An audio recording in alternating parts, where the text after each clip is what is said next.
Okay. Um, so good morning, and it's great to be here. I'm excited about being here. I'm excited for the work you're doing, and it's been a pleasure getting to know Liz and her team a little bit already, and to sort of share with you this journey that you're on. So I'm going to talk a little bit today. Actually, I don't know if I have a clicker to advance. I don't think it's working. It doesn't point at anything if it's working. No, you don't have to point it at anything if it's working. If it's working. That's not it. This isn't it? No, it's right here. Oh, it's right here. It's on the podium. To the right. Right. Oh, there it is. All right. Cooler on the technology. So there's a lot to be excited about. Right, exactly. And I'm glad not to be flying to New York. I'm sure you've heard the New York airport LaGuardia is largely shut down. And just as a footnote, they said actually it's not safe to be flying anywhere in the United States today. And my addition to that is probably not all that safe to be anywhere in the United States today. But here we are. So I'm going to talk to you a little bit about the ABCs of health and try to basically review and deepen your work around equity, and specifically in the context of targeted universalism. And I actually refer to targeted universalism as equity 2.0. So those of you who've been grounded in equity, it's not scrapping that, it's actually going deeper, looking at what would, if we get into the inners of equity, it turns into targeted universalism. So that's what I'm going to be talking to you about today. And it has real implications in terms of work. How you do your work, how you think about your work, how you communicate your work. Robin mentioned, I think appropriately so, and that the equity is not just about any one group. It's actually about how we're all sort of situated, and I'm going to be talking about that as well. There are racialized groups, there are obviously tribal groups, there are a lot of groups who are marginalized around a certain identity, and that's important to lift up. But equity and targeted universalism is not about any one of those identities. It's about basically a process. And we actually have a conference coming up, and we're trying to recruit people from North Sound to come. And it's from April 8th to 10th. But the conference is about othering and belonging. So one way of thinking about equity is that, or about targeted universalism, is a process to move people, to support people to belong. And there's a large body of literature, growing body of literature saying the more you belong, the better your health outcomes. The less you belong, the worse your health outcomes. If you're isolated as an individual or group, it's worse than smoking 2 to 3 packs of cigarettes a day. I'm sure many of you know now they have in England a whole department looking at isolation and depression and health outcomes as a result of that. So our thing is, how do we actually support belonging? Targeted universalism, Equity 2.0, is a way of actually supporting belonging. The flip side or negative side of that is that the problem of the 21st century is the problem of othering. And so I teach at UC Berkeley, and so we have to be a little bit technical. So if you'll excuse my technical definition of othering, just a little cartoon. What is othering? Well, you know, your kind would not understand. So I'm not going to spend much time on it. But the idea of othering is that you don't fully embrace the humanity of people.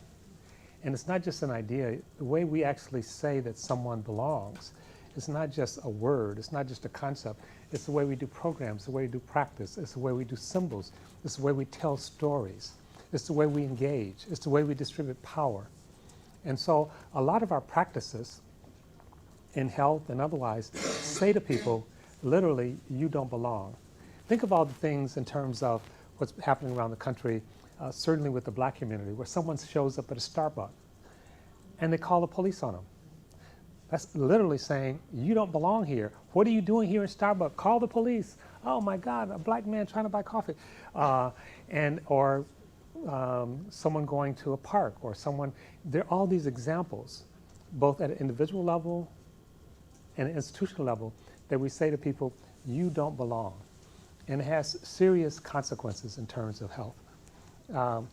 And so when people hear about othering, some people trying to make the right move say, okay, we have to stop othering. And we have to address that by making an intervention called saming. And saming is not a proper intervention to othering. And the idea of saming is to say, oh yeah, you know, gays are just like straight people. And so they should be able to get married and be miserable like everybody else.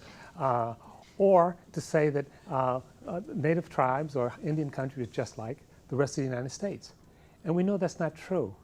And so the intervention for othering is not saming.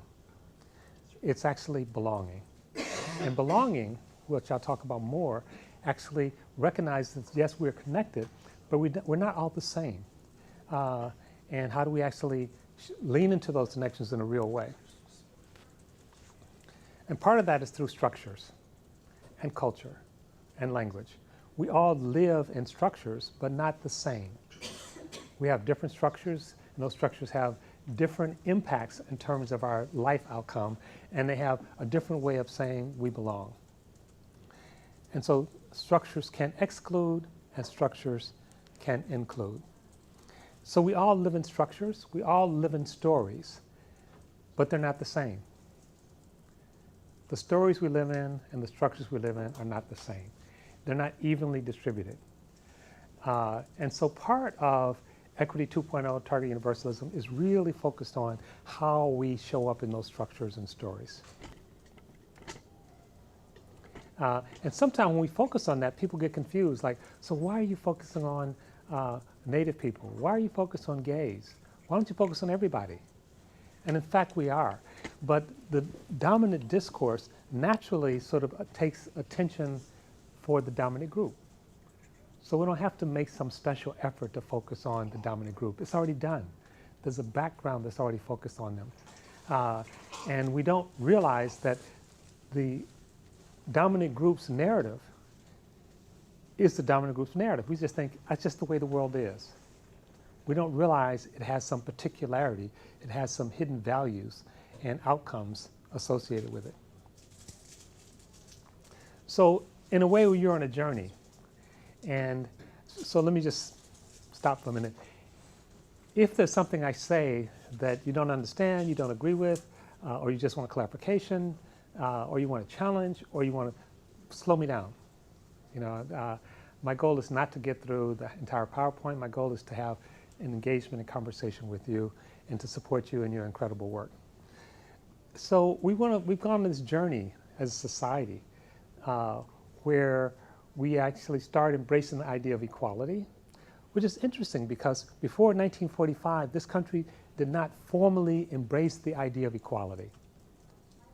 Now, 1960s, 70s, equality has actually gained some currency, so we assume that, yeah, we're all equal, or we want to strive toward equality.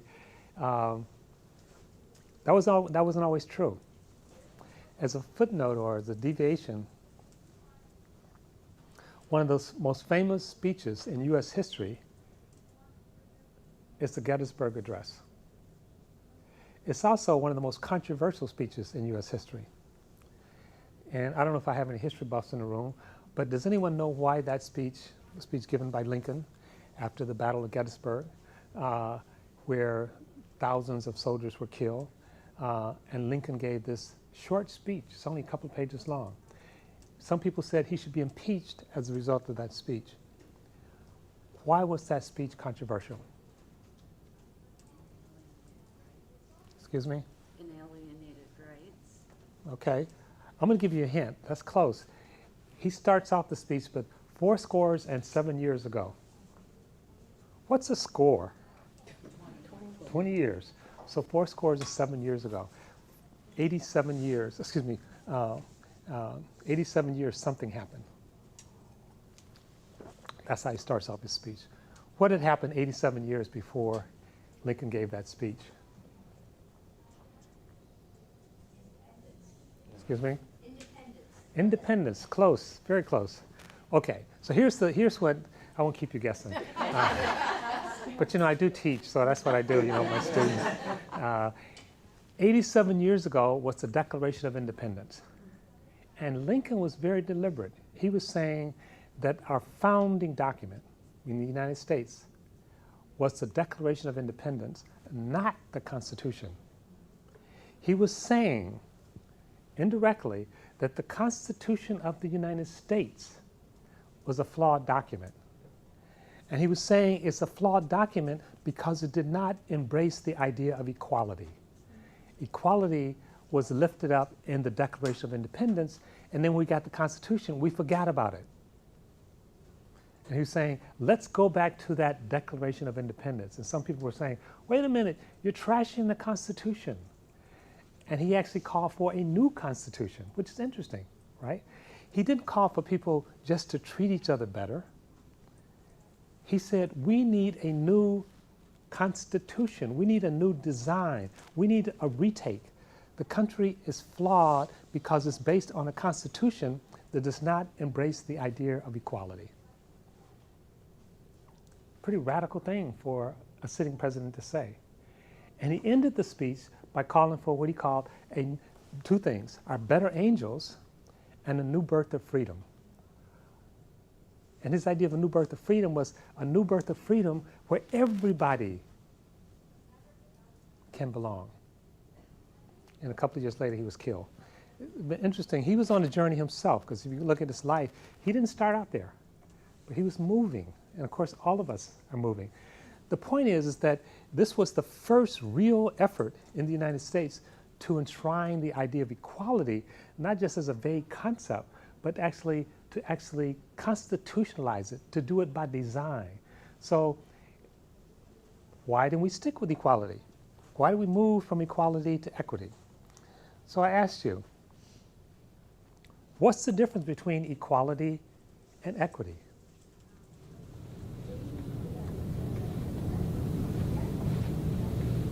Equal means you give somebody the same thing. Equitable means you give them things that could be different, but they fill the needs of what the individual wants. Okay, very good. So equality, and I won't torture you with too much history, but the Western concept of equality comes from Aristotle. And Aristotle understood that there were two types of equality, arithmetic and geometric. And arithmetic equality was formalism. That is, I assume everybody's the same, so I'm going to give you all the same. Each of you are going to get 20 cents to go have lunch or to do whatever. I'm treating everybody the same. That's fair.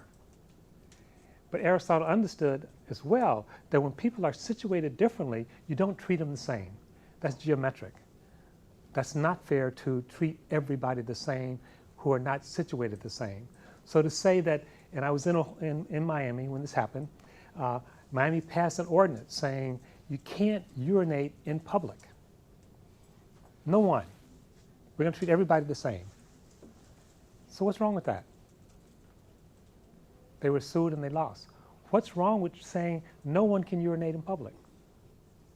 Some people don't have a bathroom. Some people don't have a home. So if I can't urinate in public, San Diego passed an ordinance saying you can't sleep in public. So if I'm homeless, where do I sleep? Not my problem. I'm treating everybody the same. So equality doesn't recognize that some people have a home and some people does not have a home. Equity does. Equity says we actually want to make sure everyone's treated well, everyone's treated appropriately, based on the fact that people aren't all situated the same. And this is the next big question, so why am I talking about Equity 2.0?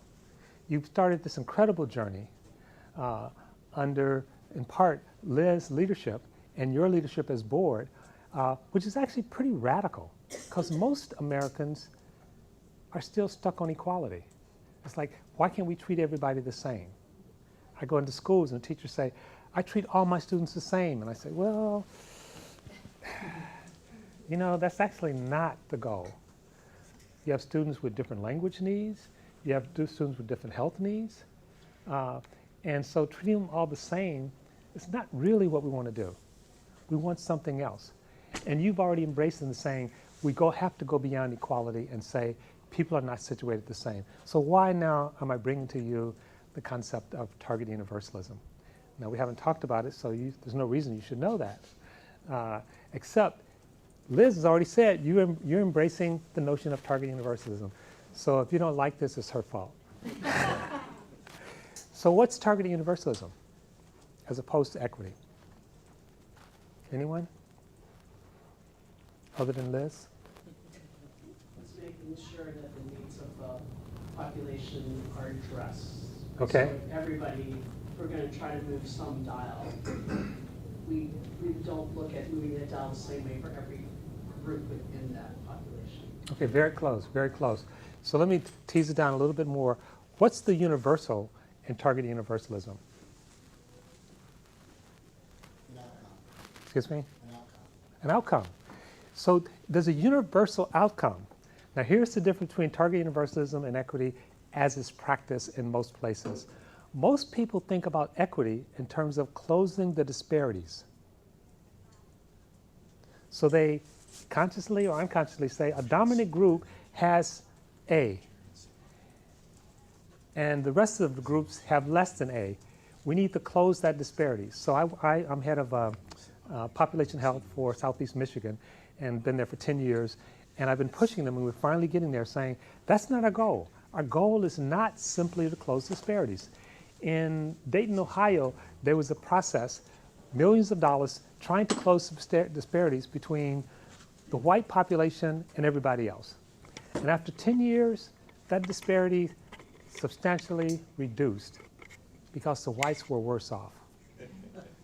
And people say, well, oh, wait a minute, that's not what we had in mind. But that's not what you said. You said, let's close the disparities. What should you have said? You should have said, this is our universal goal, whether the whites have it or not. This is our universal goal. And oftentimes, the dominant group will not be achieving the universal goal. And so then, the universal goal, you have to be clear about it. You have to be explicit about it. And there's a process in which you identify it and check it to make sure it's universal. That is not my goal. It's not your goal. It really is universal. And then we say, how are different groups situated within structures in terms of getting that goal?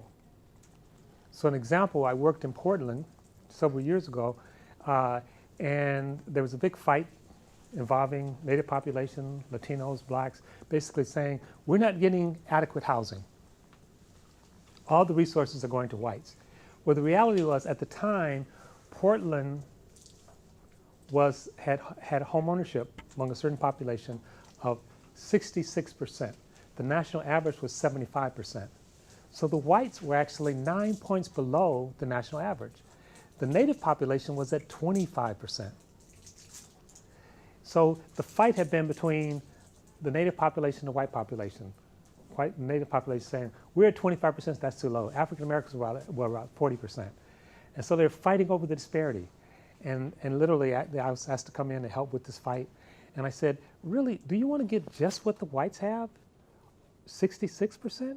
What about what the national average is? And they all agreed that Portland should try to get to the national average. Every group should get to that 75%. So for whites, that meant a 9-point move as a community. Maybe it was the wrong universal, but that's what they agreed on. For Latinos, it was a 50-point move. And the 50-point move could not be the same way that you move the whites. You had to actually come up with a different process for getting them there. That was target universalism. And the interesting thing is, they started moving, and the fight between the groups largely dissipated. So when you just focus on disparities, you actually, what people hear is a zero-sum game. We got to take something away from the dominant group and give it to a more marginal group. And the dominant group, however we define them, oftentimes is not feeling that dominant. It's like, I'm suffering too. Yeah, you're 66%. That's not suffering. Suffering is 25%. So That's target universalism. The other thing that's oftentimes misunderstood is that target universalism does not mean you just focus on the most marginal group. The goal of targeted universalism is to get every group to that universal. Notice, if you're successful, you've taken care of the disparities. If you get every group to 75%, there's no more home ownership disparity. So you actually take care of the disparity, but not by just looking at what the dominant group has, but by looking how far each group is away from the universal. So say what the universal is independent of the dominant group. So that's what distinguishes target universalism from equity. And that's what makes it equity 2.0. Let me stop, let that sink in for a minute. Does that make sense to people? How does it feel? You all ready to go to target universalism? All right. Liz, I think I'm done. No. But that's it. That's the heart of it. And it's being picked up, not as fast as I'd like, but being picked up around the country. There are more and more groups. And it's interesting, when you look at equity fights, I mean, around the country, there are huge fights around equities. And oftentimes, the group that's the apparent dominant group is pushing back. We don't want equity because we don't want to give up anything up. And the marginal group is thinking about equity in terms of the dominant group. And when it's put in racial terms, it's like, it's talking about white privilege. Whites have too much. They need to give something up. Well, maybe, maybe not. Let's be explicit, not because they're white, but let's look at where we want to be as a society, where we want different populations to be.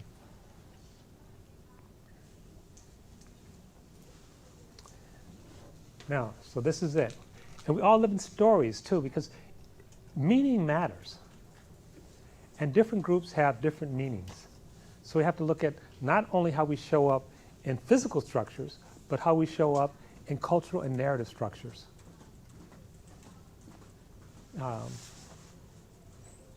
Again, I'm aware that we are specifically talking about some marginal groups who are Native. So I went to Stanford. And when I went to Stanford, it was the Stanford Indians. And that's the way, there weren't any Native students at Stanford, but we had a mascot of an Indian. We didn't have the Stanford British mascot or Stanford French mascot, whatever that would be. We had a Stanford Indian. And they changed the name to the Stanford Cardinals. And to this day, there's some alumni who say, I don't care what you say, it's always going to be Stanford Indian. I'm not giving money if you change the name. So the narrative of Native population was not that we have Native students at Stanford, we just have them show up as a mascot, as a symbol. And now we have groups like the Cleveland Indian. And whose story is that? The Native populations come and say, name your football team after me, after my tribe? Or does someone else decide that? I'm watching a horror movie with my daughter years ago, and there's a monster, some kind of, it's a bad movie, but anyway, and there's this young white teenage girl, my daughter's a teenager at the time, and the monster's in the closet, right? And the daughter gets, the girl gets ready to open the door, and my daughter's going, oh, and I said, relax. She said, she's gonna die. I said, no, she's not. Then the doorbell rings, and the pizza guy, who's Latino, comes to the door. And she says, I brought you a pizza. The white girl goes into the back room to get the money, and of course the monster comes out and eats up the pizza guy, right? And my daughter said, oh, you've already seen this movie. I said, many times. The white girl is not going to die. The black girl, the black guy, or the Latino guy, or the Native, those are, so who, think about the story. Who's the protagonist in the story? Who's telling the story? Right? And there's a controversy now around a new movie that's out that's actually been nominated for Academy Award called Green Book. Some of you may have seen it. And some people are saying it's based on a true story, except the story is told from the driver. It's a white driver and a black musician, true story, based on a true story, but it's told from the perspective of the white driver. Not so in a sense, the black guy's just a prop, so we can actually feel good about the white guy. It's sort of too bad because it missed an opportunity. Now, the producer of the movie was the son of the white driver, so it makes sense that he wants to tell a story about his dad. So how do we show up in stories? Who controls the story? That has to be worked out. So again, equality, we're going to treat everybody the same, right? So the apparent goal is to watch the game. Equality say we're going to treat everybody the same. It doesn't notice that people might be situated differently in relationship to structure. So equity says we actually address that issue.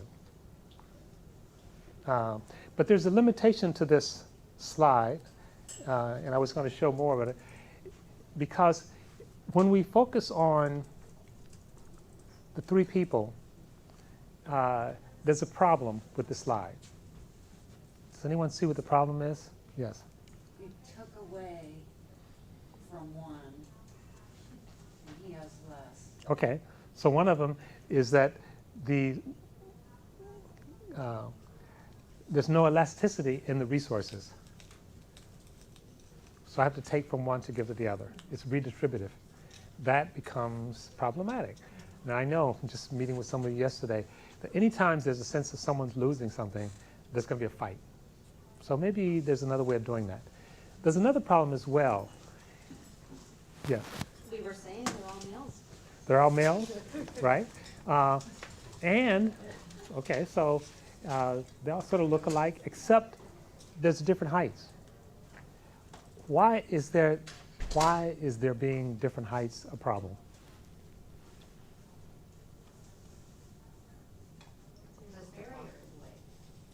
Okay, so I think what you're saying about the barrier, it's not just the barrier, right? Part of what's happening is that the focus then becomes, how do we fix the short guy? So we don't focus on the structure as much as we focus on the individual.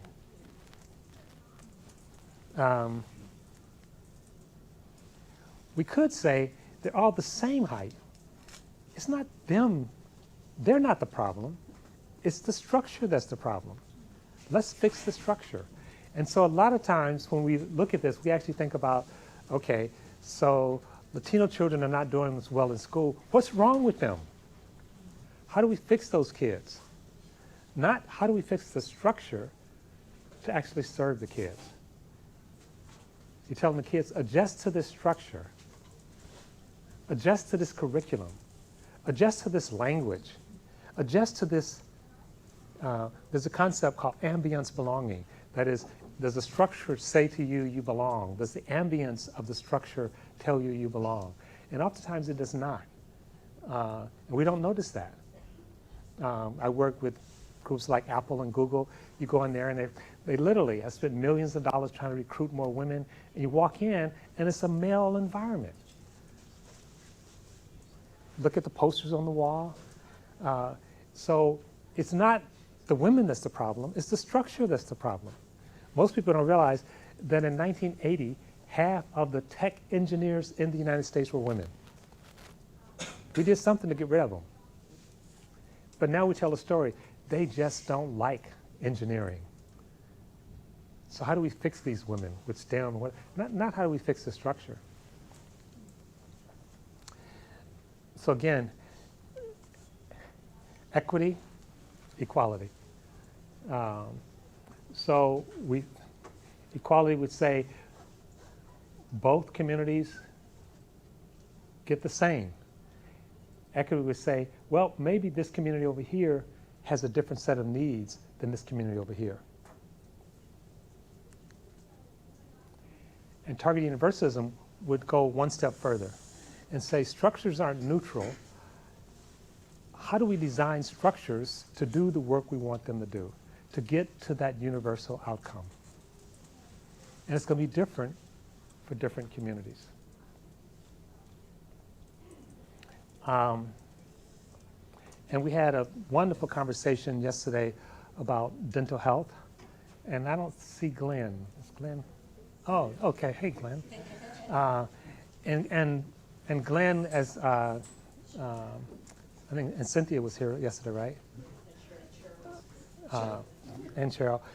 And in the discussion, and it was a rich discussion. I don't want to take up too much time, but I want you to, if you could just take 2 minutes, 3 minutes between you and describe what you were doing, what some of the issues were in terms of dentistry, and how that sort of relates to targeting universalism.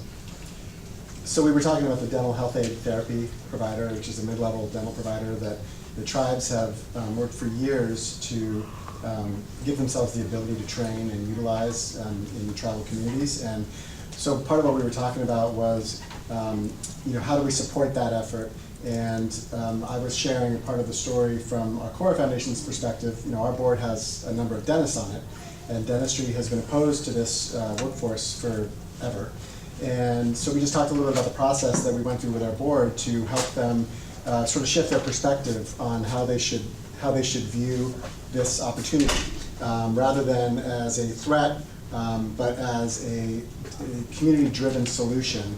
And there are a lot of details that we can't get into now, but the basic, I think, gist of it was that by bringing the tribal perspective in front of our board and letting them engage and understand the history and the dynamics and what had been going on and the experience of tribal communities vis-a-vis health outcomes and trying to deal with mainstream society, they started to understand that they were part of the problem, and it wasn't because they were intending to be, but because they just didn't understand how just being who they were and looking at things the way they always had was a major barrier to us changing these outcomes and partnering with tribal communities. And Glenn, would you also lift up that example you gave of the dentist having a young woman in the chair? Yeah, so the example of that was a dentist who, after listening to a couple of local tribes chairmen talk about the history of the tribes, he had this epiphany, and he shared a story about how he had been volunteering at a practice.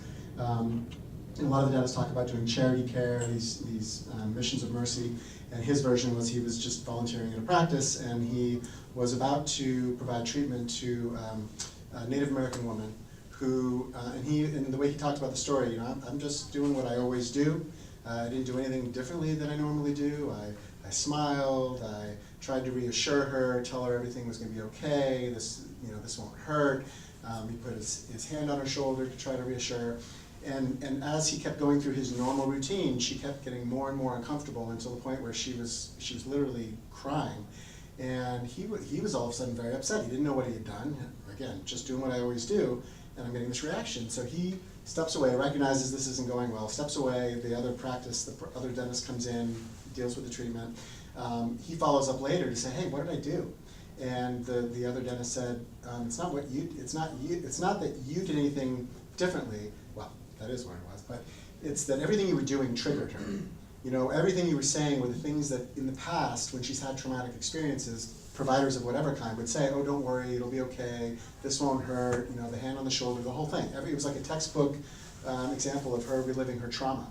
And he realized in that moment, putting that together with the stories of the tribes that he'd been hearing all day, wow, we don't even know the extent to which we are continuing this traumatic experience, and we need to interrupt that cycle. We need people who understand what the experience is of the patients in their chair so they know how to work with them and actually help them improve their health.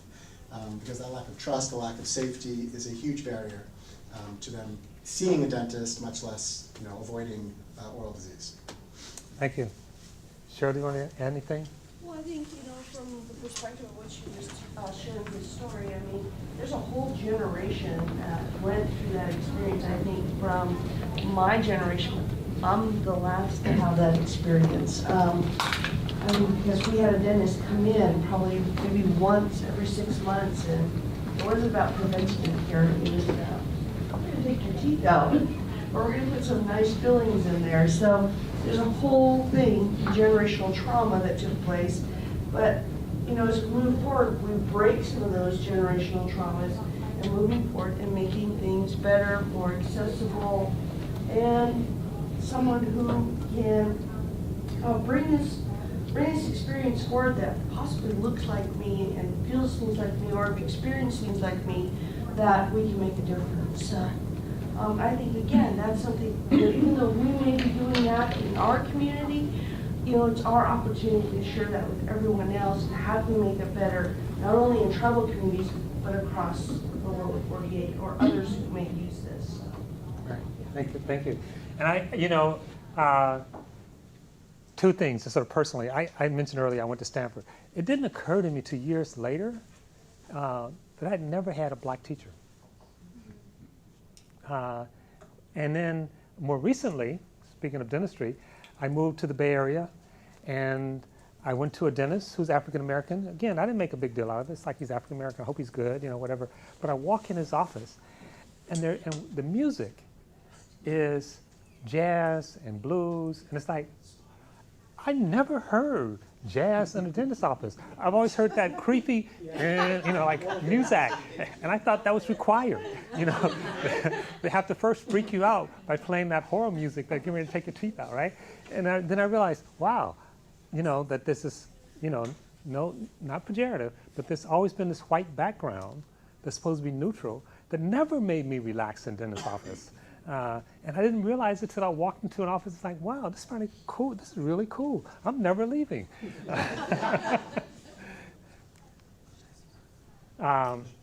So you have to sort of think about what is your universal process, and I think you're already involved in that process. And one of the tricky things is that you don't have 20 universals. It's not like each group has their own universal. You need to have a process where you can agree on what those universals are. You may have 20 different strategies to get to that universal, but not 20 different universals. And we've already talked about, so that's why targeted universalism. How do you get everybody there? I like this, so I'll go back and do this. So just as an example, and some of you may have seen me do this before, I want you to take your glasses off, those of you who have on glasses. Yeah. Now I want you to read the slide. What slide? Exactly. And now I want you to take your glasses and give them to your neighbor. And your neighbor, you put on the glasses. Now I want you to read the slide. Okay. All right. Okay, now you can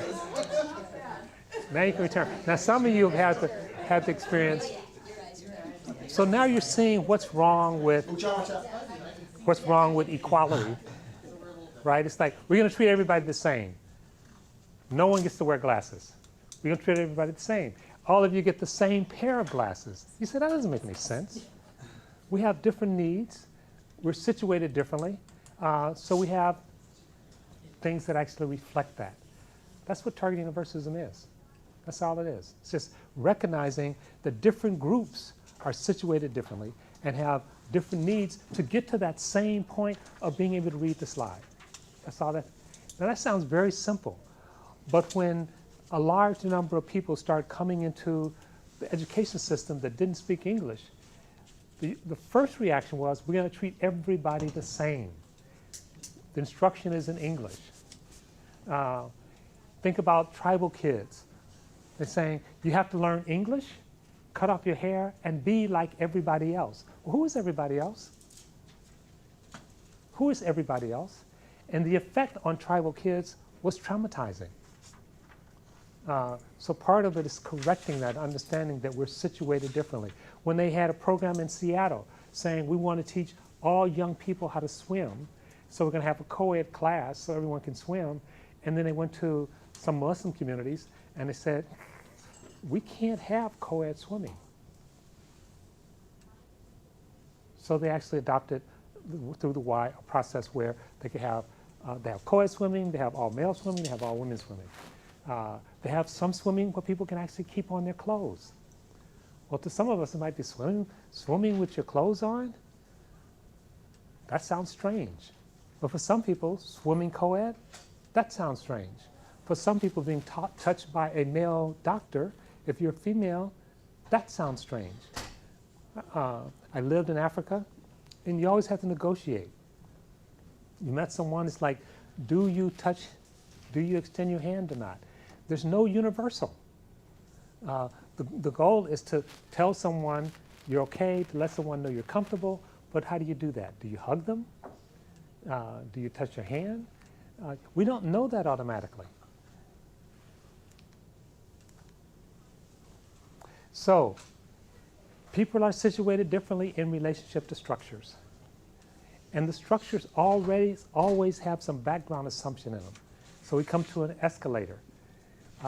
We don't think of an escalator as being biased against someone in a wheelchair. We don't think about the issue of someone being blind. So part of it, again, is just that recognition. And this is one of my favorite. Unfortunately, I fly too much. But how is luggage racks, what are the biases? Again, structures are not neutral. We design luggage racks for a explicit purpose, to put your luggage away so you don't have to check it and blah, blah, blah, blah. So, but what's the bias in here? Who's it biased against? Short people. Short people. Okay. Can you say more? Single-handed. Yep. Physically challenged. Physically challenged. All right. So did you hear that? Physically challenged short people? Okay. I would tweak that a little bit. And I would say women. Why women? Upper body strength. Now, I don't think there's anything wrong with women. Well, some women. But also some men. But it's not, so it's nothing wrong with them in terms of not having upper body strength, right? Women as a group, women are shorter than men. As a group, women carry more luggage than men. As a group, women have lower upper body strength than men. So who designed these things? Men, right? And when I say this, a lot of women who travel say, I just check my luggage and add 30 minutes to my trip. Because I can't be bothered with trying to lift this luggage up over my head. That's just a design. So if women designed it, it probably would be different. So again, structures matter. And it's not intention. No one says, I hate women, I'm going to make sure they suffer every time they fly. And we've already talked about health is not the same as health care. So when you're dealing with structures that constantly say you don't belong, you're actually decreasing health. You're increasing the stress for the group. There's examples of at football games during halftime, when you have to go to the bathroom, women experience more stress.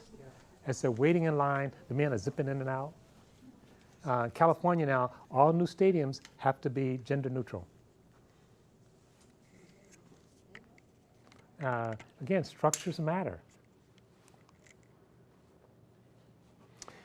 Let's see how we're doing on time. So I have about 10 more minutes of slides, and then we have a discussion. So where we live matters, and it matters a lot. You can actually predict someone's health outcomes by their zip code, independent of their personal behavior. So the structure actually matters in terms of health outcomes. And you probably can't read this, but this is for Washington.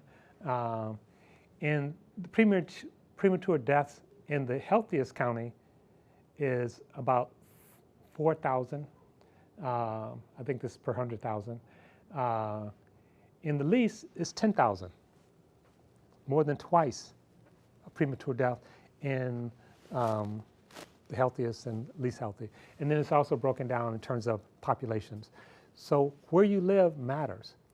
You know, at some point, when people say, I'm going to buy a house, you say, well, I want to buy a house in the neighborhood where people live the longest. And you'll pay a premium for that.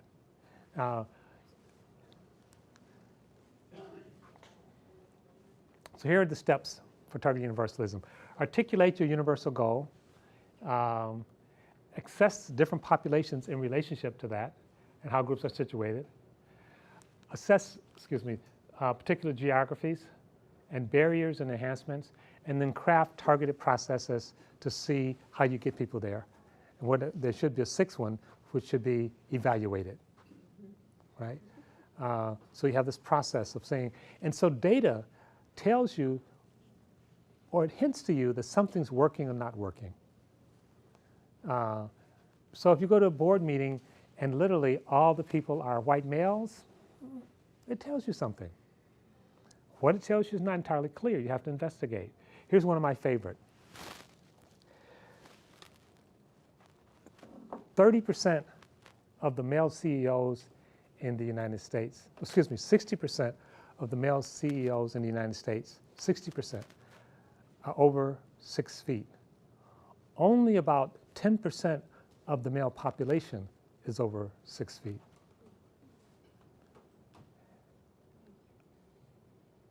30% of the male population is over 6'2". Only 3% of the male population is over 6'2". For each inch over 6 feet, I think the figure is your lifetime earnings go up $150,000, up to about 6'5". So, you know, all that money hasn't come in yet, but I'm looking for it. What's going on? It's not that tall people are that much smarter, but we have cultural biases. Virtually every president of the United States, not only has been male, but been over 6 feet. So again, we have all of these ways in which we reward, punish, lift up people, literally and figuratively. And most of them, again, you're not aware of. Some of them you are. So we talk about the social determinants of health. And I gave this talk at the CDC, and I was invited to give a talk about target universalism and race. And there were some people there who were saying, we get social determinants of health, but why are you talking about race? And I made the point that the social determinants of race and the social determinants of health are the same determinants. Race is not only or primarily skin color. It's access to opportunity structure. It's where you live. It's access to wealth. It's access to power. It's whether or not you get treated well. It's do you belong? And so those same factors that create positive health outcomes are the same factors that we associate with race.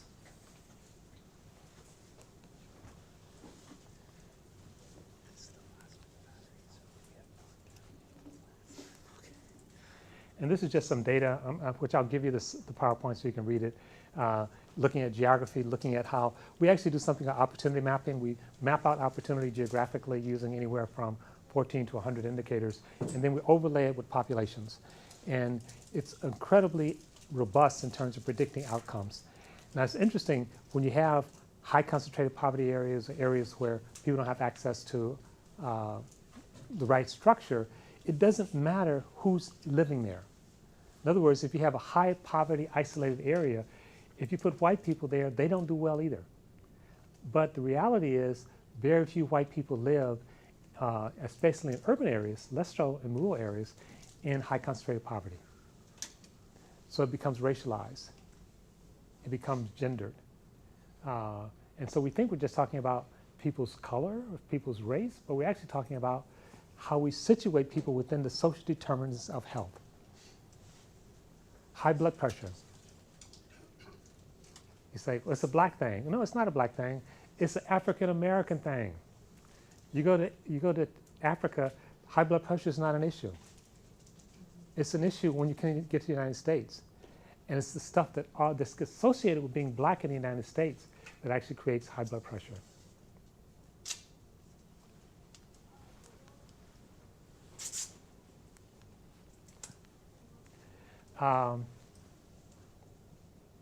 And this is just a correlate between concentrated poverty and negative health outcomes. Now it's interesting, concentrated poverty or geographic poverty is not an individual trait. It's where groups live. It's where groups are consigned. So if you're consigned to one of those areas, if you're consigned to an area that's redlined, even if you're middle class, you have a hard time getting along. So it's not about you individually. It's about something we're doing at a structural level that affect everyone in that structure. But it can affect your body. And the last couple of things I want to suggest is networks. Our networks matter. Networks actually are relationship structures. So one of the things that we've known for a while, but we still have a hard time actually wrapping our head around it, is that Native youth have the highest suicide rate in the country, and part of it is because of the way they're networked. They actually have deeper networks, and so if there's a suicide in the network, it's an exponential possibility that there will be another suicide in the network. And yet the healthcare, for the most part, still treated as an individual phenomenon. It doesn't treat it as a network phenomenon. Your network matters. And we have different networks. So the CDC did a study some years ago, and they were surprised at what they found because they looked at sexually transmitted disease in the black community and in the white community, teenagers. And they looked at teenagers that had same sexual behavior, but there was a huge difference in terms of sexually transmitted disease. What they found the difference was not in individual behavior, but in networks.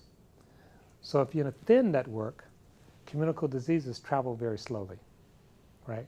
That is, so if you know you and you know you and you know, but you don't know her, right?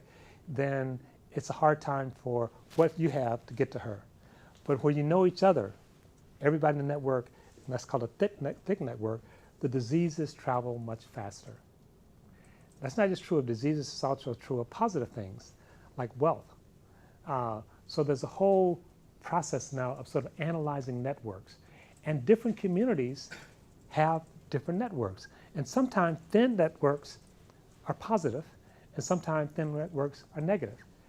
And there's a whole thing about flat networks, which I won't go into. But to give you an example of a thin network being negative, there's a study in terms of poor whites and poor blacks, and poor whites are more likely to live in thin networks than poor blacks.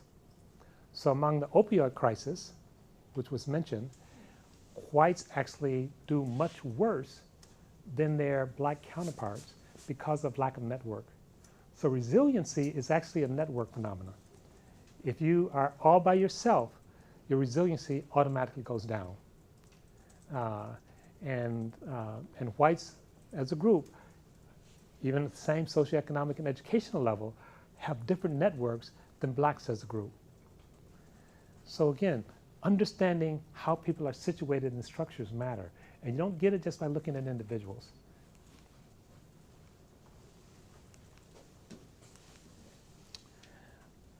So we talked a little bit about exclusion, integration, inclusion, and we're moving to belonging.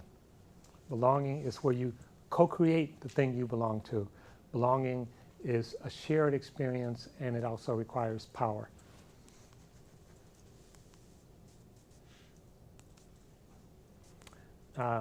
So that's it for my formal presentation, and then we have about a half an hour for questions and comments. And we also can sort of think about examples.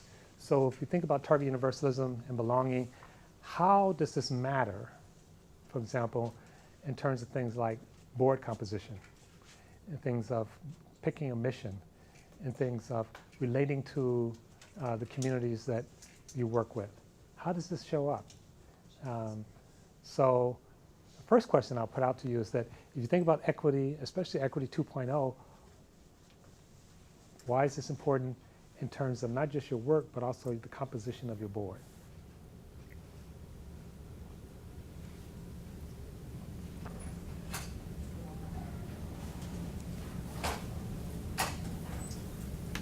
Well, it seems like the obvious answer would be that if we don't reflect the experiences of these different subgroups that require targeted processes and interventions to get to the universal outcome, then we are going to be unaware of either the need for it or what it looks like, or that was about it. Yeah.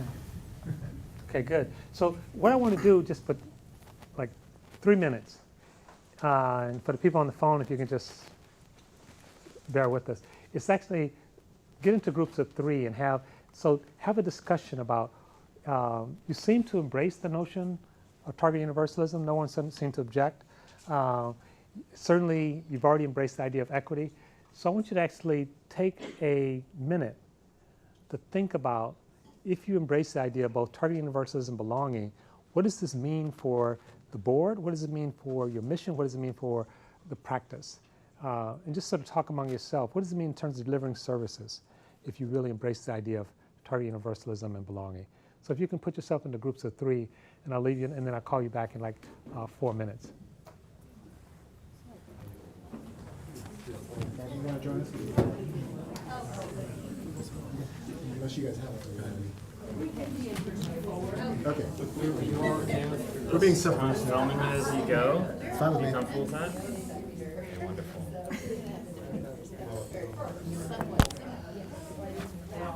So, We've done a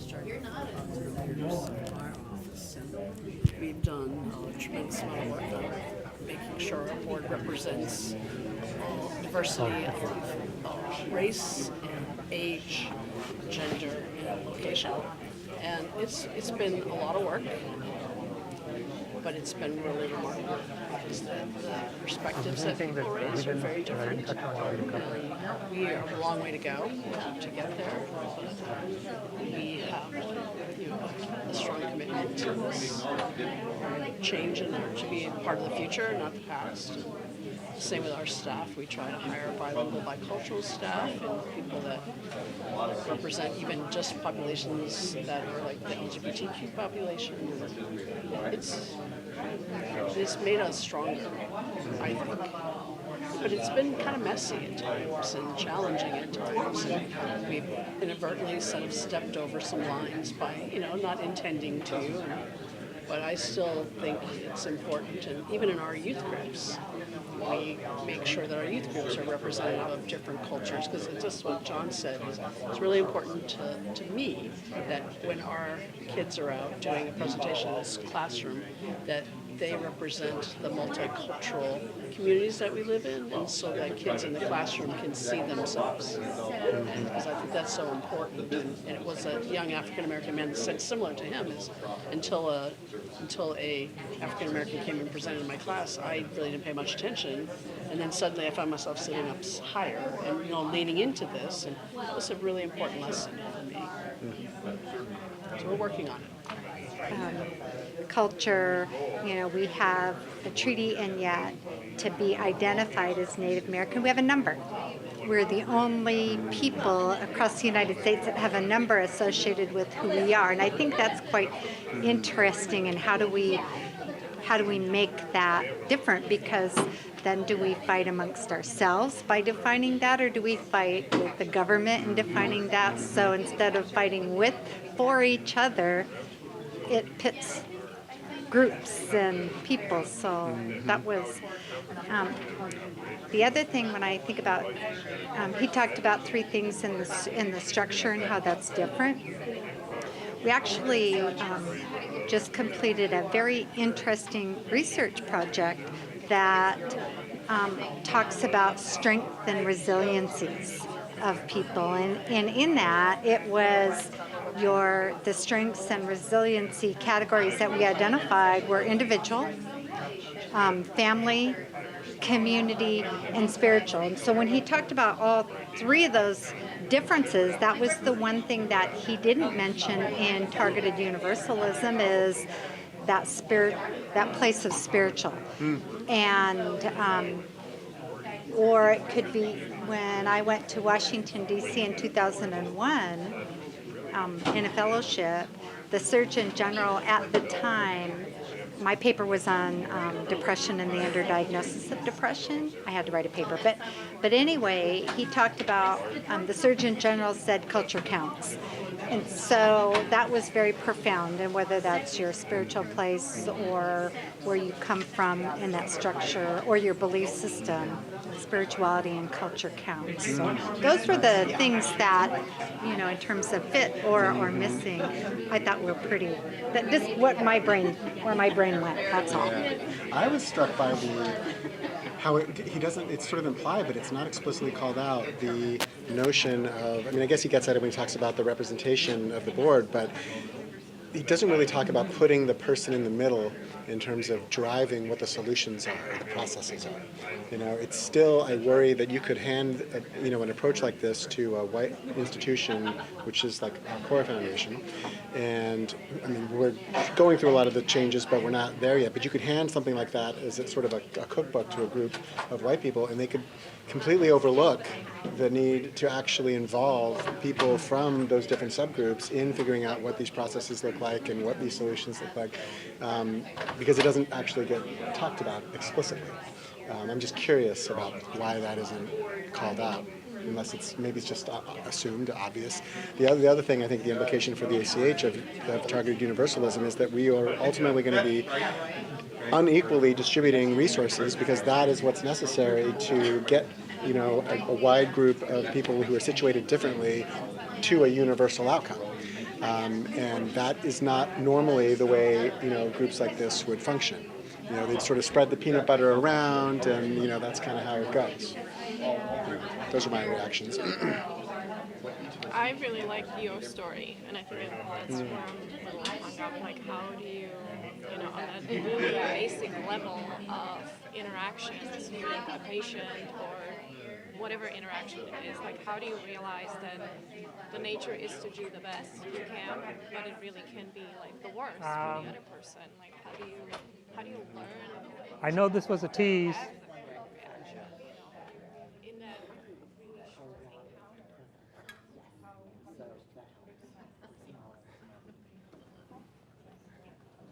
Glenn, we're waiting on your group. I just called you out because I know your name. So if we could this is just a process. I started, and hopefully you'll have this discussion at the board level as you think about this more. I've introduced potentially a lot of new stuff to you. It's going to take time for you to sink in and really think about what it means in terms of practice. But it does mean something. It should mean something in terms of practice. So what did you discuss in your small groups? Just some popcorn. We're not gonna have report out. But things you want to share with the larger group. Well, so I think one of the things, I'm in the governance committee, and so is Kim, and we've had discussions already about trying to diversify our board and where that needs to look, what that needs to look like, and what we're kind of looking for in new members. But I think one of the things we talked about here was that it's important for the board to have the diversity to be able to recognize where the structures are imbalanced and how we can do that. But it's even more important that some of our committees and our program council and our consumer board, our consumer group, has that too, because they're often feeding the interventions and strategies to us. And they're the ones who will probably have a much better understanding of what those imbalances and structures are. Great, thank you. So just to lift up again, one of the themes is to really understand structures and what they're doing, and we tend not to do that. So again, a lot of times we think of things just interpersonally, and that's useful, but it's limited. Anyone else? Yes. I will share.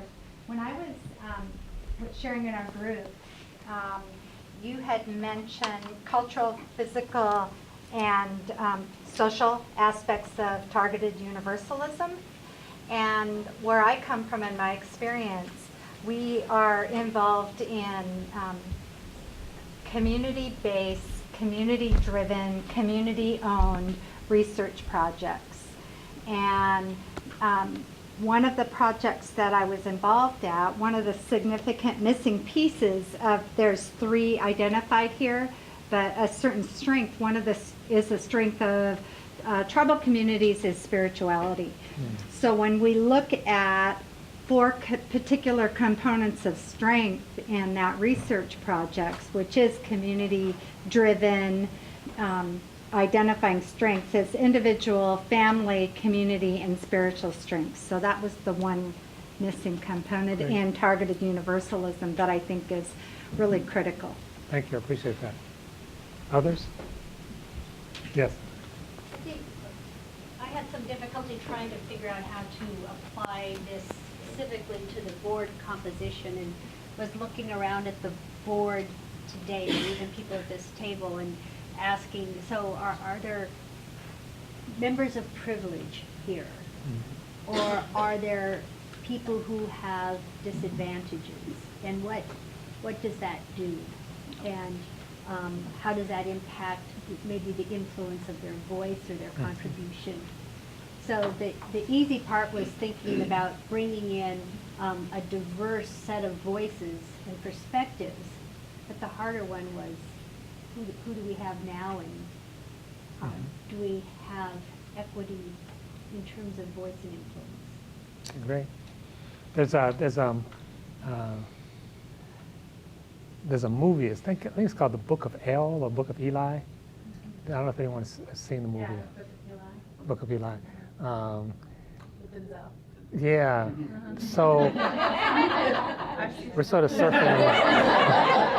Right. Would you?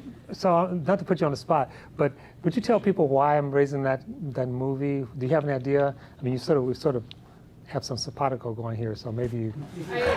Because you're crazy about Denzel too?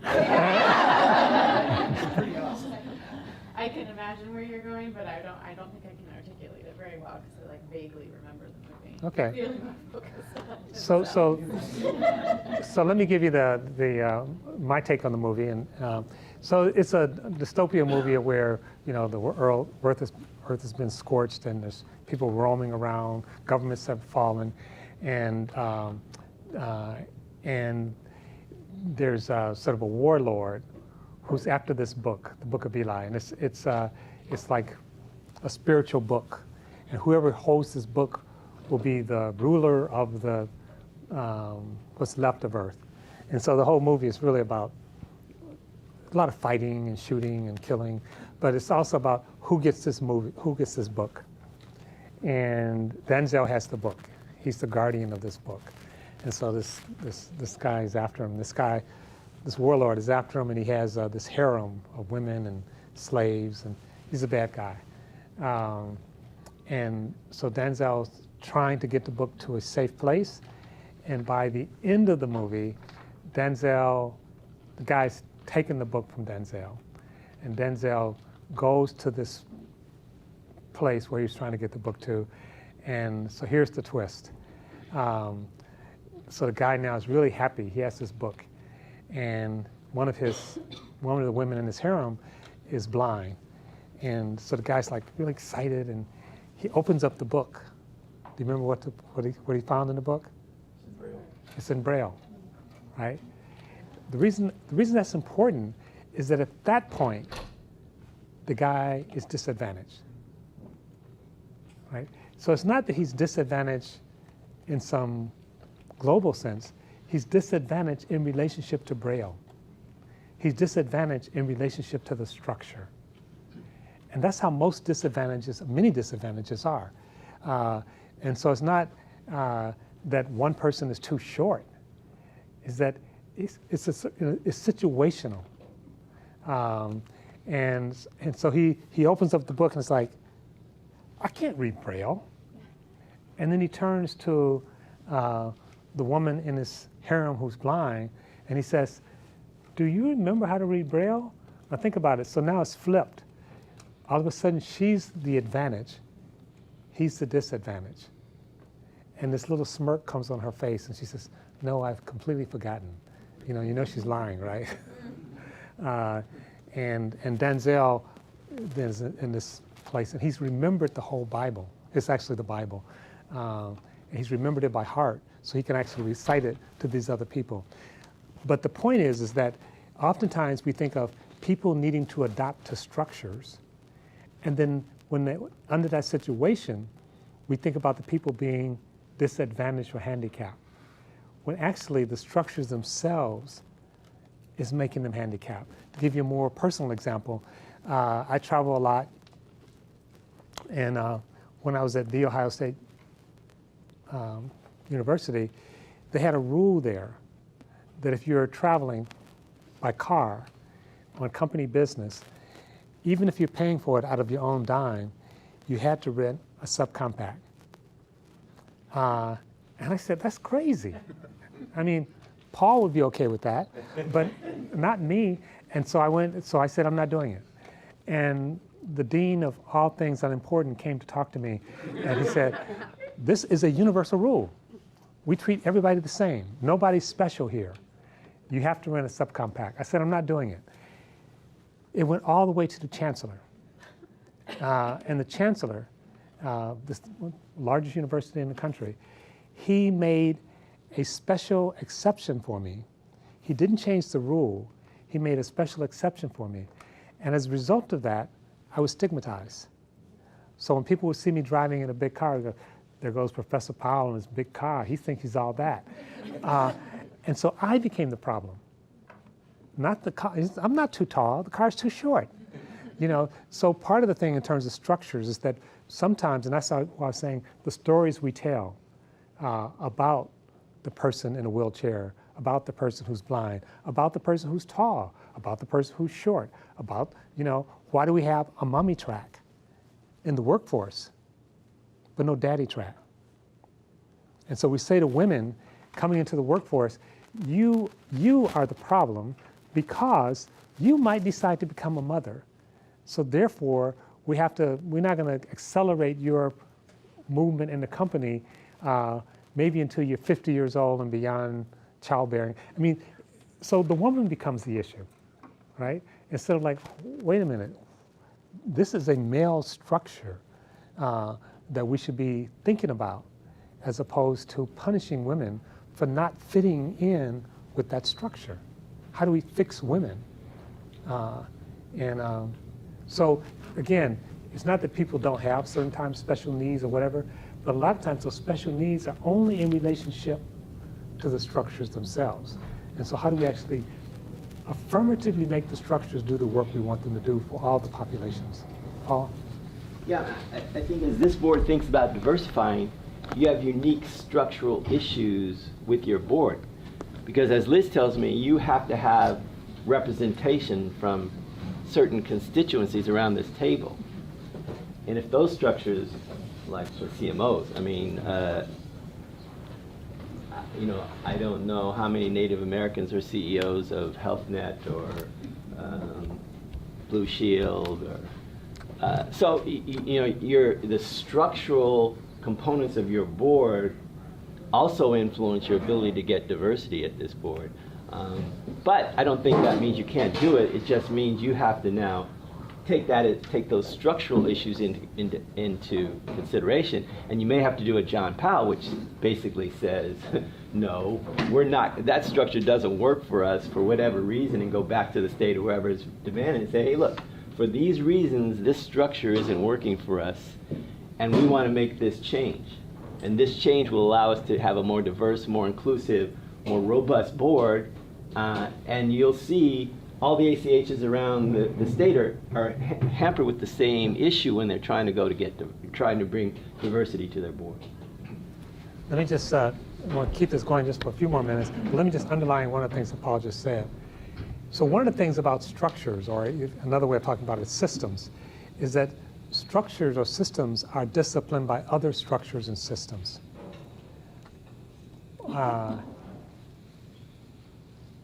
Again, structures and systems are disciplined by other structures and systems.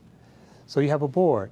There's a legal system which says you have certain flexibility, but it's limited. As a 501c3, this is what you have to do. You don't get to decide you're going to do lobbying beyond 5%. We decide that. We've already decided that. We decide, and then you have taxes. There are all these formal and informal structures that are in conversation with each other. And they each actually limit and enhance what structures can do. So some things, as Paul was saying, that might be completely appropriate in terms of your goals, in terms of your resources, but you find out we can't do that. And then you have to turn to a group and say, that's a great idea, Group A, but we can't do that because this structure called the government or called the tax or called, it won't allow us to do that. Then what do you do with that? You can either leave it or you can decide, we're going to negotiate. How far can you push? How far are you willing to push? So when you talk about being transformational, your ability to be transformational is in some way delimited by the other structures you're in relationship with.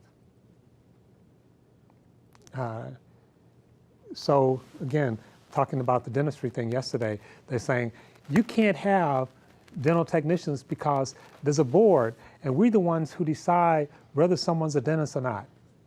We are the licensing agency. And you say, wait a minute, that's crazy. You don't know anything about our community. We can do this. No, you can't. And so you get into this big battle that goes beyond just your own institution. The other thing I want to lift up is that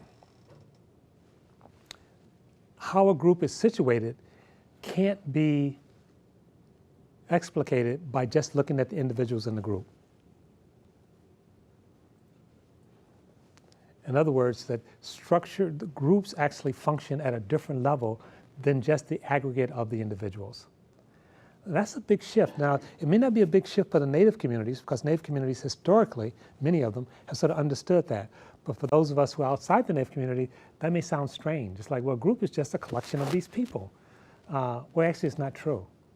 The group has its own dynamic that can't be reduced simply to looking at the individuals. You need to look at the relationships and the group norms, which for most Western groups is really hard to do. Again, just like equality, we think, I treat everyone as an individual. That may sound good, but it's not real. I just had a personal situation. My dad is 98 years old. My sister has all kind of health problems. She was considering moving down to live with her daughter. And the question, they live in Detroit, and the question was, would my dad go with them?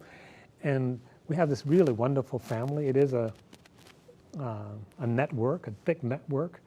So we make decisions as a family, not individually. And so the question was, will my dad go down and live with my sister? We're sitting around a table, dining room table, and I turned to my dad and I said, so Dad, do you want to move to Atlanta? Do you want to move to Atlanta? And he turns to my sister and said, well, it depends on what Barbara, my sister, wants. And we're trying to peel him away from the consideration of my sister, but he can't do it. It's like, I can't make a decision independent of her. And a lot of my friends would say, and I basically support my family financially, you got to stop doing that. You know, they're all adults. That's not your responsibility. And I know when they say that, they mean well, but they don't understand the dynamic of my family. I can't be well if my family is sick. I can't be, flying around the country, enjoying myself if my family is suffering. I just can't. That's not who I am. That's not how I'm constituted. So part of the thing is to understand the group relationship, which is different than the collection of individuals. Maybe you have 2 or 3 more comments? Yes. The challenge is just like for this group, we're on a ship to provide health care, and we got a lot of seats with oars. If half the people can't row, we are not going to get the ship to the appropriate place on time. Mm-hmm. And so there's always this balancing act of making sure you've got this balance of voices to be heard, but you've also got to recognize if the people, we are on a timetable, we have so much time to get this waiver and thing to be in order. Mm-hmm. And the more people you give and the more diverse your group is, the less likely and the more time it takes to get anything done. And so it's the balancing act of not leaving people out, but recognizing you have a timetable and a goal to get to. So you have to have balance, but you also recognize your charge and what you're trying to accomplish. Well, that's partially what I was making reference to when I was saying that you have outside pressures on you, that you feel like we can't move this goalpost, and it may be appropriate, but it may not be, because even negotiating.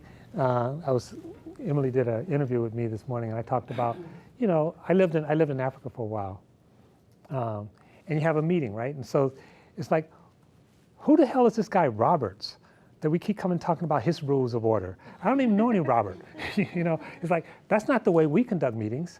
And literally, they would say in Africa, they would say, these meetings, meetings are where these smart people come together, they take minutes and waste hours. Their whole idea of that sort of like, again, I'm not saying they're right, I'm not saying we're right, but if you're engaging with them, you have to engage with them in a deep way. And sometimes that means it's not simply going to them, delivering services to them. It's actually being in relationship with them, which means you might change them, but to Paul's point, they might change you. So you may start by saying, the goal is to get there by Monday, and they say, well, I'm not interested in getting there by Monday. Monday, I take the day off. Monday, I don't, is a religious day for me. It's like, well, no, you can't take the day off on Monday. We got to get there on Monday. And these issues come up all the time. I mean, I just think of, some of you may remember, there used to be a pitcher for the Dodgers named Sandy Koufax. And there was a World Series, and they wanted him to pitch on a high holy day. He was Jewish, and he said, I can't pitch. And it's like, you're our best pitcher. We pay you a bunch of money, F being Jewish, you're going to pitch today. And it became a big controversy. It's like, to your point, we have a goal to win the World Series. It's like, I have religious needs. You want me, you get me with my religious needs. You can't say, and one last example, there's one of my favorite writers is James Baldwin. And at the height of his literary career, he was invited into all these high literary circles. And they said, okay, we finally acknowledge that you can write and you can join. You can join. 2 conditions. We don't want you bringing a lot of those people that you hang out with to these meetings. And don't rub our face in the fact that you're gay. It was like, don't ask, don't tell. And James Baldwin declined. And he actually had been wanting to be part of these communities for a good part of his literary life. But he wrote a book called The Price of the Ticket. And he said the price was just too high. I'm not joining. And to a lot of people, it was crazy. It's like, this is what you always wanted. But the cost so your point is well taken, that it's not a simple thing. It's like, how do you negotiate? How much can you bend? How much can you do and not do? You can't predetermine that. But it can't simply be that as you reach out to people who have different ways of spirituality, different ways of being in the world, that they have to always give their stuff up. You have to negotiate that. And that's especially true with the Native community that have already had to give so much up. And many, many times the United States have said, give up this and be like us and you'll be better off. And it turned out they were worse off. Even when the country was trying to do that for the right reasons. It wasn't listening. And there's a case, it hasn't been decided yet, but it's been argued in Hawaii among Native population where they're trying to basically, under US law, eminent domain, you can take property and you pay the fair market value. And there's this property in Hawaii that belongs to Native people, and they're saying, you can't pay us for this property. And the government's saying, yes, we can. It's just property. And the Native people saying, it's not just property. It's something else. And so it's I think it's in the state of Hawaii Supreme Court. But it's odd in a way because the state of Hawaii Supreme Court may not be as sensitive to the way the Native population think of the land, right, as a commodity. And they're saying, it's not a commodity to us. And they're saying, well, it's a commodity to us. Hard issues, and just issues you have to grapple with. 1 or 2 more, and then I think lunch is here, yes. I've got a question for you. I think when I'm thinking about what you were laying out with targeted universalism, I think there's a lot of applicability in terms of how this group and how the organization is working on even specific projects, right? So we can actually start to lay out processes that get better alignment. I'd love your thoughts around board composition and board structure, where you've seen this work well. I think sometimes we've had conversations here where what is the right composition, and how do you kind of land on that, knowing you've got all of this work kind of out in the community and you want to have this representative, group take charge. And I think this is one thing we would love some guidance on. Right. Well, these are important questions. Let me get this your name here, Ken. So there are sometimes baselines, and Liz and I talked about this a little bit at the meeting yesterday. There may be some things you don't have any flexibility on. And so if you know you got to accomplish 3 things, you want to make sure that in terms of your board composition, you're in a position to accomplish those things. If those things are negotiable, then it changes. A couple of people have used the term transformational. That's actually both, I think, very powerful, but it's also a little bit scary because as you move into transformation, your metrics, how you measure success, how you go forward, is actually not pre-given. You're sort of building the road as you travel down it. If you stay within the existing structure, you know how to measure things, you know who the right people are, you know how to acquire things. But as soon as you start leaving that road, it becomes, and it may be necessary to leave the road because the road may not take you where you want to go. So one of the things that the board process is not just having people there. I'll give you a concrete example. I work a lot with police departments. And there's been a lot of stuff with police departments in the black community. And the assumption is if you have more black police, the problem will go away. And I want to suggest to you, if you have more black police, in most cases, you move the needle maybe 10 degrees, maybe 15 degrees. You don't solve the problem because the black police go into a structure that hasn't changed. And so in order to succeed as police, they have to accommodate to the structure, which turns out to be part of the problem that's actually making them have a hostile relationship with the community. And it's a hard thing to say because people think, no, well, you know, this is racism and you bring in black police, you deal with the racism. It's not quite that simple. And so then can you really think radically? And some people are trying to think radically, and there's groups that are saying, let's get rid of the police department. That's radical. I mean, literally people are saying, we don't want the police department. Let's get rid of ICE. Let's just get, we know the structure is problematic, but they haven't thought through because most of the crime that's committed in the black community, in other words, the black community are more victims of crime than almost any other community. So you don't simply want to say, let's get rid of the police. You really want to think about, is there a way to create a relationship where the police has a different relationship with the black community, a different set of accountability. And in schools, for example, we say, take off the uniform, leave the guns at the door, become a coach, have a relationship model with the students as in addition to or in supplanting a police model. So in terms of your board, I would say, again, heavily negotiated, but not just in terms of people. If you look at corporate boards in the United States, especially for-profit boards, as they diversify with people of color, they get the people of color who are most aligned with the already existing white power structure. So they get people, but they don't get much movement. If you really want people from the community, it's a different process.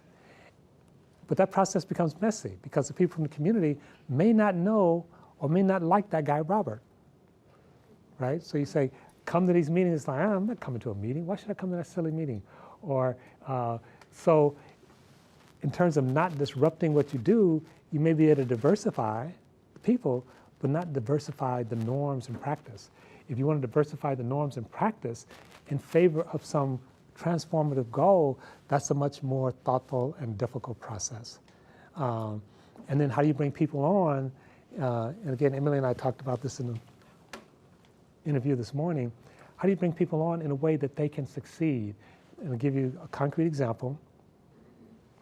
Metropolitan Council in Oregon, they were bringing in people of color to actually sit on the council, but they were concerned that as they made these technical decisions around land use, the people didn't have the capacity to actually engage at a technical level. So they actually hired me and others to provide the technical support so the community could participate on technical questions. Because they were concerned that we bring these people in, you have Black and Latino and Native people there, but they don't understand technical planning. And that's what the charge was. The charge was, how do we organize technical planning? And so if you bring, so part of it was, what are the preconditions so people can seriously participate? And what are the preconditions so people can continue to have a deep relationship with the community they're reflecting? So those are two things. And then what's the power relationship? What's negotiable and what's not? And part of that is for you to be clear, and again, for you also share that with people. Come on our board, but we can't do A, B, and C. Now, do you still want to come on? Maybe, maybe not. And so I always say to people, when you're going on a board or even a job, they are interviewing you, you are interviewing them. Is it the right fit? I'll give you one last example. There's a group of very rich people who have been courting me in some ways to see if I can advise their group in terms of spending money, and these are mainly billionaires. And I like them. They're very decent people. They really care. But at least in the narrow sense, I would not join their group. Because what I think of what they want is a glorified staff person. That is, we've decided what we're going to do, and we need someone to help us do it. I would not spend a lot of time in that capacity. If they said, we share some common goals, can we talk about, can we co-create? That I'm interested in. So again, you can sort of think about groups, who you're bringing on, and being clear to them how far you're willing to go, how transformative you are, how open you are to change, how you want them to help with change, how you will empower them to help you with that change, and what you're not willing to do. So they can then make some decision, and you can too, whether it's the right fit. But it's not simply, we got 4 more Native Americans, we got 2 blacks. It's like, okay, that's good. I'm not saying that's bad, but it doesn't go deep enough in terms of your transformation, your goal, your values. I want to just add something to that. When Ken spoke, a light came on in my head. This analogy of rowing is very relevant. I'm on the board of an African American organization. Its mission is to train African Americans to row. And the reason I got involved, the reason all of us got involved, is because the same African Americans that can row are the ones that are always called, right? So I was getting called all the time, and I'm ready to transfer that. So I'm trying to give my rowing experience to the younger generation. But I realized that that's not going to diversify boards. We're doing maybe 30 in Los Angeles, 30 African Americans a year. That's not going to diverse a whole bunch of boards. And what John's saying is, you're going to have to. Part of this compromise, Ken, you're talking about is how much can we teach rowing? How much can we incent rowing to get folks that aren't actually rowers on our board? And John said it in a much more sophisticated way. But transformative means you're going to have to get outside looking for rowers, because all the I came down this hallway, and the board of directors for this product has 2 African Americans. I bet they're the same 2 African Americans that are doing everything in this community, because they're probably accomplished, they probably have degrees, they're probably professionals. I mean, all the reasons that you're looking for your rowing team. But to really diversify in small communities in particular, you're going to have to look beyond the doctors, lawyers, and Indian chiefs, Native American chiefs, and look to a broader spectrum. And maybe take 1 or 2 more, but I want to come back to what we talked about yesterday, Glenn, in terms of, so the dental side is to say, we have a mechanism for bringing people on into dentistry. Let's both train more people to send them to Indian country and train more Native people to actually be dentists. And what the Native community is saying, thank you, but that system is not working. Are you willing to consider a different system? And oftentimes when we bring people on, we're not willing to consider a different system. It's like, you get to come to our system, but we're not changing,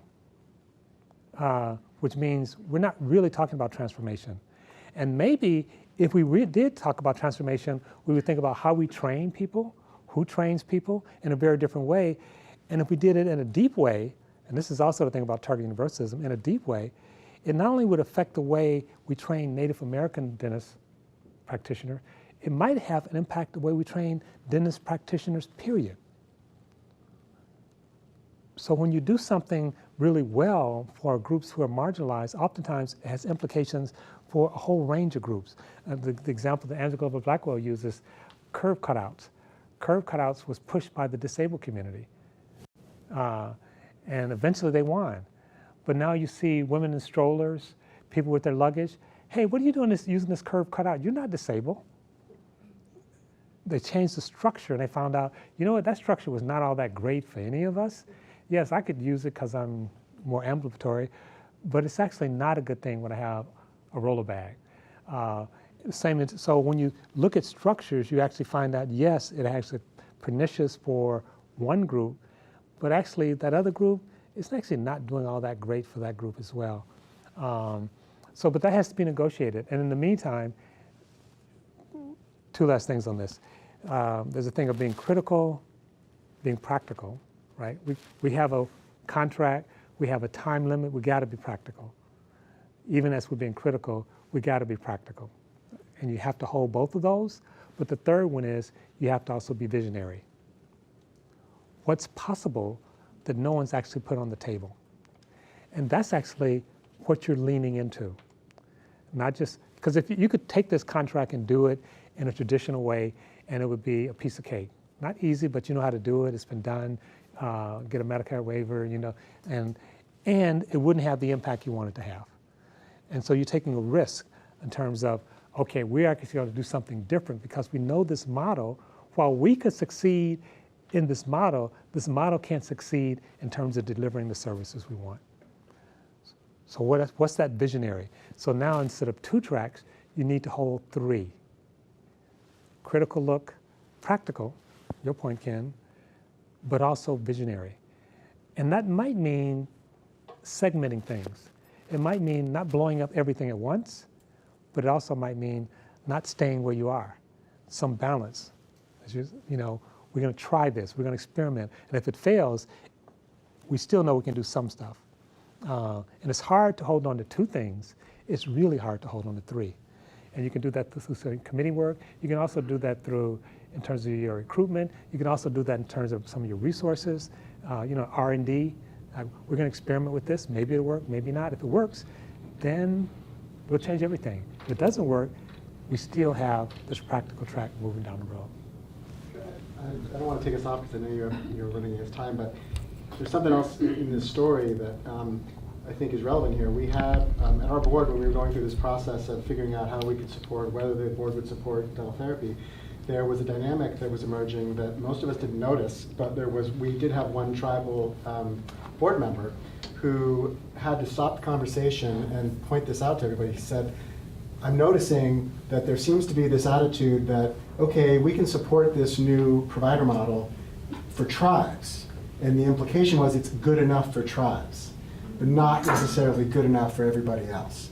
And the board member who was noticing this dynamic said, and he went on and offered a lot of evidence to support this perspective, he said, you need to understand that the way we look at this is excellence in care. And anybody benefits from this, and our standards aren't any different than anybody else's. And it speaks to this sort of universal outcome notion that good enough for the tribes is good enough for everybody. There isn't this kind of, we were just noticing that we had this kind of perspective that we weren't even noticing it. And if it weren't for somebody on our board who was noticing that pattern and pointed it out to the rest of us, it would have just gotten missed. And it completely changed the way we thought about, okay, what's our vision for this? How do we really be transformative around this? And we had to interrupt that bias or that perception. So again, I want to underscore that because I think if you're really successful, you will actually not only change the health outcomes for tribes, but you will do it in a way that Glenn just suggested, that it will have implications. So first of all, you might do it for one tribe, recognizing everybody's situated differently, so it's not just cookie cutter, but you learn something that is potentially transformative and transferable for other tribes, that is potentially transformative and transferable to non-tribes. And you're actually looking for those on-ramps. So are we learning things and even structuring the learning so that others can learn from it, both critically in terms of, okay, don't do that, didn't work, but also affirmatively, that worked. And again, my guess is dental hygiene in rural America is not all that great, whether you're talking about tribes or not tribes, right? There's a bad joke, which is that how do you know that a toothbrush was created in Kentucky? The answer is, if it was created any place else, they would call it a teeth brush. Okay, I know it's a bad joke. But the point is that there's dental health problems all around the country, especially in rural America. And if you can crack that, there may be something in that. And the way we've been doing it which is we have dentists, they get a license. That works in a very narrow setting in urban areas, but it hasn't cracked helping rural America. So if you stay doing what you're doing, as I say, you're going to keep getting what you got. We know there's a need for transformation, not just because we like transformation, but the existing system simply doesn't reach the population that we need to reach. And as the population becomes more diverse, has become more aware, the model for how do we expand that has not worked. So we have to be willing to try something else. So we're almost at noon. I want to give you one last shot at it, and then maybe give Liz the last word, and then let you go to lunch. Any closing? I just want to underscore what you just said and what Glenn just said, because I remember when we were on Lummi grounds last year, and you gave us that wonderful tour. Do you want me to use it? Oh, no, I'm not the mic, yeah. That wonderful tour of your facilities and how integrated everything was and how incorporative you were of SUD treatment, and that your network in your community got so much stronger because of the things you had put in place. And all my brain is lately is integrated managed care, and that is not the way that we work as a BH system or as a PH system. And in that year that's passed, we still haven't even had conversations about how we get to your place, because your place is the center of excellence, and none of us are there yet, and no way. I mean, because everything was located on the same place. You had housing available for people in the same area with people coming in. Nothing like that exists except for outside your grounds and other Native communities. And we still haven't had the hard conversations about how we get to that. And we're like almost too scared to make that leap. And instead of incorporating all of the wonderful things you've done, we've sort of created an other, well, that's just Lummi's model, and we have to think of something different. And I really think that that's something that can push us forward over the next few years, and even in our conversation beyond 2023 of what we can really start pushing for in the communities and the region. Let me just underscore that and maybe turn to Liz. So Nicholas, when you were introducing yourself, you talked about the hub of housing. I work with a school system in Ohio, and they had signs up, this is in Columbus, Ohio, saying, don't move your kid during the school year. And it's like, really? You think people are moving because they like to move? And poor people move much more than middle class people, and they're forced moving. And what the school system was saying, we can't educate these kids because they're not in school. They keep changing.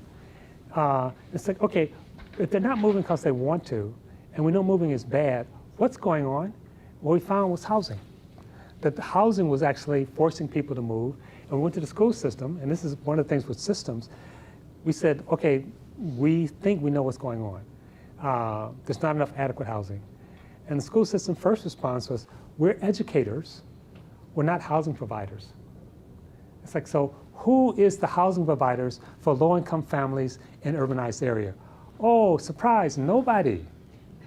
So it's fallen in this huge crack. And so again, it was the thing of, can you take a system and say, you're structured in such a way to do something that you can't do? You've already said you can't educate these kids because they keep moving, but no one has taken the job of addressing that problem because it doesn't fit within any institutional goal. And we got the school system to actually work with others and build housing and stabilize some of the students. But it was, again, like this gap that was just glaring. And there's so many of those. And willingness to sort of step, and it's scary, right? The school system are like, we don't know anything about housing. And then some assumptions are just false assumptions or problematic assumptions. So if you think the criminal justice system, a lot of times when young people and returning citizens are leaving the criminal justice system, they have one of the conditions for probation is that you don't hang around with other people who've been incarcerated. And literally young people say, everybody in my community has been incarcerated. Where am I supposed to go? Now that's not true in most middle class communities. So that charge makes sense if you're in certain communities. But if you're in a community where everybody is like, where am I supposed to go? We need a different model because it doesn't fit us. Not because we are some categorically different, because we live in a different structure, in a different situation. And the court system is still grappling with that. So it's really important to be willing to, I often say to my staff, don't do what you do because it's your expertise. Do what you do because your analysis, your understanding of the problem takes you there. Not so, otherwise just like, I do housing, someone will do housing.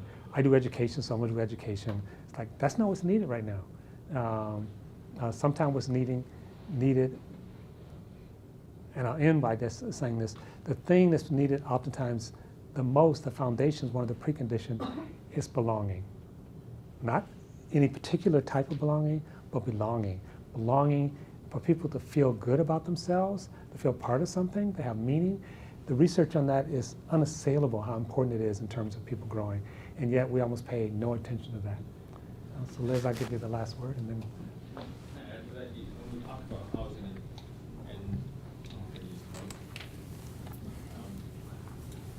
one of the things why I'm very adamant on the housing aspect, and we talk about belonging, and we talk about opiates and all these other things that we're facing. There's a lady that's in our shelter right now. 2 years ago, she was on heroin and on the streets, didn't have her kids. But we gave her a place that she can feel safe. Her CPS was trying to take her kids away. We prevented that by giving her a safe place. Just this last quarter, she made the president's list at college. Wow. As 4.0 student within a short time because of belonging. She felt like she belonged. Because everywhere else, when you're struggling in life, you can burn bridges and not even realize it. And by the time you're trying to get back on your feet, you have nowhere to turn, even with family. And to see this young mother now make the president's list and is going to school to become a chemical dependency counselor, to give back and help prevent others because of things like belonging and knowing that you're wanted and appreciated. We were talking the other day down in Suquamish. We always hear about bilateral violence. It's common, but we need to start changing the narrative to lateral kindness, treating people with kindness and compassion. You go a lot further by practicing those things than anything else. Just wanted to mention that. I appreciate it. You made the point of initially they're sending people back to the same system and then having failures again. So it's like, where do I go when I'm no longer dependent? When I get out of jail, where do I go? Where's the system now that I belong and that would support me? And for many people, it doesn't exist. And so part of that becomes part of the charge. How do you actually address that? Trying to close this conversation is a challenge. I think I want to express some gratitude. Thank you. Last April, 10 members of our team went to the Equity Summit. And after a presentation, I walked up on the dais and I said, so what would it take to get you to come to the most northern part of the state of Washington? And really since last April, there have been multiple times when somebody on your team has called us and said, John's going to be in Seattle or Bellevue, and he's got 3 or 4 hours between the time he gets done and his flight. Is your team interested in coming down and meeting with him? And we kind of like bundled up people in cars and come and have lunch with you in a variety of places. But, I think what our team has realized is we're on a journey. We're learning a lot along the way, trying to share that with our partnering providers. And kind of introducing this notion to the board, because the board plays such a significant role in somewhat setting my marching orders. This is like, you all get to set where you'd like me to take this organization. So partly gratitude to you all for being a part of this conversation, but just thank you so much, Paul and Evan, for the work that's going to be coming up with the interviews to kind of get us jump-started. For this board to know that we now have 5 ACHs who call me and say, like, how can we collaborate with you on this contract with this team? And we keep going, let us get settled first before we start talking about that. But there really is an interest across the state. The Healthcare Authority has asked us to expand some of this knowledge and learning to Healthcare Authority staff.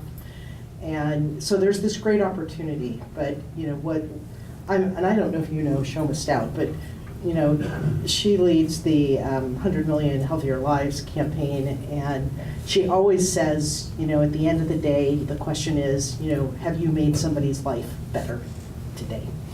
And so for us, it's really, you know, we just keep thinking somewhat about, you know, Commissioner Dahlstad, you know, I understand, like, trust me, we are going to hit every deliverable for the Medicaid Transformation Project. We will do that.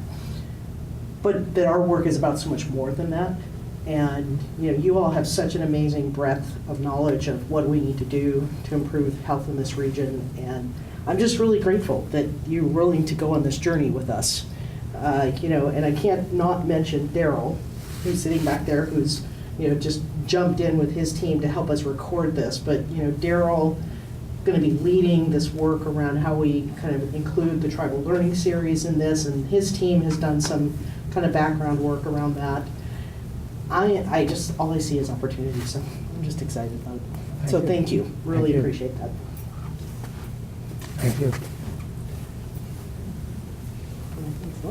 I was going to say, Mike, I think I'm going to turn it back over to you. I think right now it's lunch, so we will go, let's say, back here about 12:35. Lunch is served in the back. Let's take a break.